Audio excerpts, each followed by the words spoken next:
आणि यानंतर आपण मातोश्री या उद्धव ठाकरेंच्या निवासस्थानाच्या बाहेर जाऊया। राजू शेट्टी बोलतायत।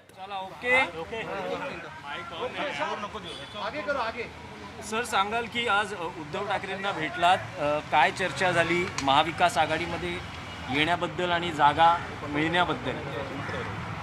आज मी उद्धवजींना जे भेटलो ते राजकीय हेतून भेटलेलो नाही, तर शेतकऱ्यांच्या प्रश्नासाठी म्हणून भेटलेलो होतो।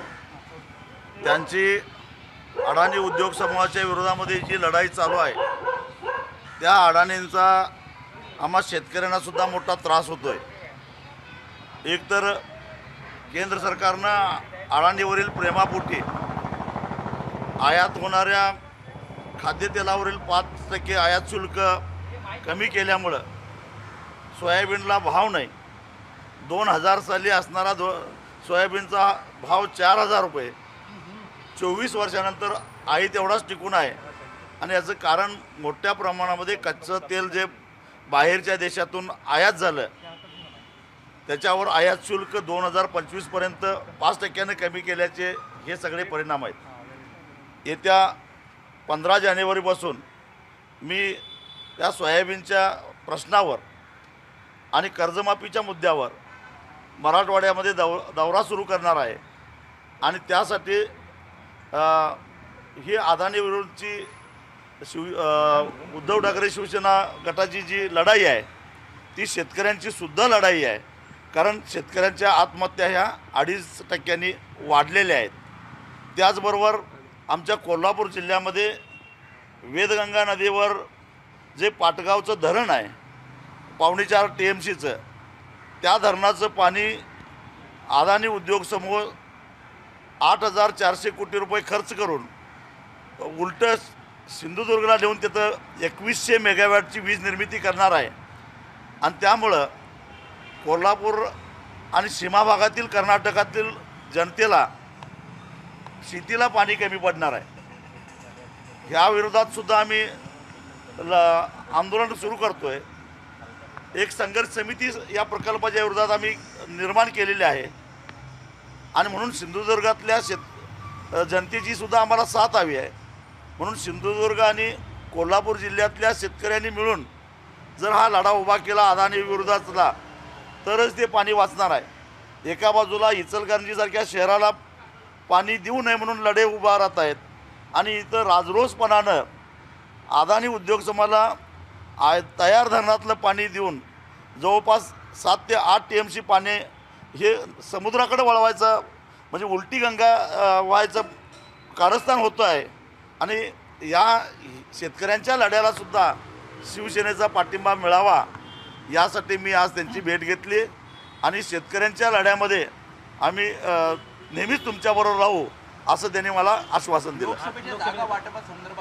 या संदर्भामध्ये काही चर्चा झालेली नाही, कारण महाविकास आघाडीमध्ये जाण्याचा आमचा विचार नाही आहे। आम्ही स्वतंत्रपणाने लढणार आहोत। ज्यावेळी निवडणुका जाहीर होतील त्यावेळी आम्ही आमच्या भूमिकेनं जाऊ। पण आज जनतेच्या प्रश्नावर जे आम्ही आंदोलन करतोय त्यासाठी आम्हाला त्यांची मदत पाहिजे, म्हणून मी त्यांना आता भेटलो। मवियाशी मला काही देणं घेणं नाही। मी वेळोवेळी स्पष्ट केलेलं आहे की मवियाच्या माध्यमातून त्यांनी जे काही विशेषतः काँग्रेस राष्ट्रवादीनं कारखानदारांना पूरक अशा प्रकारचं FRPचे तुकडे करणं किंवा भूमी अधिग्रहण कायद्याची मोडतोड करून जी रस्त्याला जमीन गेल्यानंतर शेतकऱ्यांना जी काही 4-5 आणि 5 पट मोबदला मिळायचा तो 60% त्याच्यामध्ये कपात करण्याचं जी दुरुस्ती विधिमंडळामध्ये महाविकास आघाडीचं सरकार असताना केली, हे आमचे आक्षेपाचे मुद्दे आहेत। आणि म्हणून आम्ही मविया सोडलेले आहे। त्या मुद्द्यावर जोपर्यंत स्पष्टीकरण मिळणार नाही तोपर्यंत मवियाबरोबर जाण्याचा प्रश्न राजू शेट्टीजी, तुम्ही ज्या मवियाला विरोध करतात त्याच मवियाच्या सरकारचे नेते किंवा मुख्यमंत्री उद्धव ठाकरे होते। मग तरीसुद्धा त्या धोरणाला आमचा विरोधच आहे। पण आता शिवसेना अदानीसारख्या उद्योगपतींच्या विरोधात ज्यावेळी लढते त्यावेळी आमची एकट्याची अशा मोठ्या शक्तीशी लढण्याची ताकद नाही आहे। त्यामुळे चळवळीमध्ये अशा प्रकारची मदत घेणं गैर नाही आहे। पण तुमचा अदानीला विरोध आहे, उद्योग समूहाला अदानीला उद्धव म्हणजे ठाकरे- आमचा- उद्धव ठाकरेंचा विरोध आहे, काँग्रेसचा विरोध आहे. हा समान मुद्दा असू शकतो का तुम्ही महाविकास आघाडीत येण्यासंदर्भात? होय, पण तरी सुद्धा जर का हे अदानीच्या साठी धोरण राबवत असेल तर चळवळ करण्यासाठी आमचा समान मुद्दा आहे. परंतु जेव्हा शेतकऱ्यांचे प्रश्न निर्माण होतात त्यावेळी मविळातील बहुतेक नेते हे कारखानदारांच्या बाजूने झुकतात, मोठ्या ठेकेदारांच्या बाजूनं जाण्यासाठी म्हणून जर शेतकऱ्याला मिळणाऱ्या मोबदल्यामध्ये कपात करत असतील तर हे मुद्दे जोपर्यंत क्लिअर होत नाहीत तोपर्यंत आम्ही त्यांच्याबरोबर जाणार नाही. ही काळ्या दगडावरची रेघ आहे. प्रकारे जर शरद पवारांची देखील भेट घेणार आहात का? कारण पाटगाव धरण असू दे किंवा ह्या मुद्द्यावर अदानींना विरोध करण्यासाठी तुम्ही उद्धव ठाकरेंची भेट घेतली तशी शरद पवार नुकतंच अदानी उद्योग समूहानं पवार साहेबांच्या कुठल्या तरी संस्थेला 25 कोटीची देणगी दिलेली आहे आणि त्यामुळे त्यांच्याकडे जाण्यात काय अर्थ नाही असं मला वाटतं. पण पुन्हा एकदा एक प्रश्न आहे की कुठल्याही परिस्थितीत महाविकास आघाडीमध्ये तुम्ही सहभागी होणार नाही, स्वतंत्रपणे निवडणुका लढणार, हे तुमचं धोरण आहे का? हो, आम्ही स्वतंत्रपणानं निवडणूक लढवणार आहोत आणि तो निर्णय आमचा झालेला आहे. त्याचा पुनर्विचार करण्याचा सध्या तरी काही प्रश्नच येत किती नाही. जागा लढवणार आहात? आम्ही ठरवलेलं आहे 6 जागा लढवण्याचं आणि ते 2 वर्षापासून आमची तयारी चालू आहे. हातकणंगले जागा तुम्हाला देण्याची तयारी महाविकास आघाडीची आहे. त्या बाबतीत जर असा काही प्रस्ताव आला तर तुम्ही काही विचार कराल का? मी पुन्हा सांगतो की जे 2 मुद्दे आम्ही उपस्थित केलेले आहेत, FRPचे तुकडे का झाले, अधिकार नसताना राज्यानं ते तुकडे तसा 2022ला का शासन निर्णय केला आणि आज महाराष्ट्रातून 2-3 मोठे रोड जात आहेत.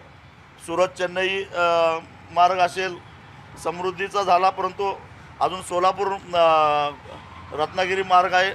असे मोठे जे रस्ते जात आहेत त्या रस्त्याला मिळणारा जो मोबदला आहे तो मोबदला देत असताना जसा समृद्धी महामार्गाला बाजारभावाच्या 4 पट आणि वाटाघाटीतून 5 पट असा मोबदला दिला गेला, त्याच्यामध्ये दुरुस्ती का केली आणि याचा खुलासा केल्याशिवाय आम्ही अशा लोकांच्या बरोबर जाणार नाही. शेवटचा प्रश्न, तुम्ही म्हणता की 6 जागा लढवणार, जर इंडिया आघाडीने प्रस्ताव ठेवला तर या 6 जागांवर विचार आम्ही आमच्या डोक्यामध्ये फक्त आणि फक्त शेतकऱ्यांचे प्रश्न असतात.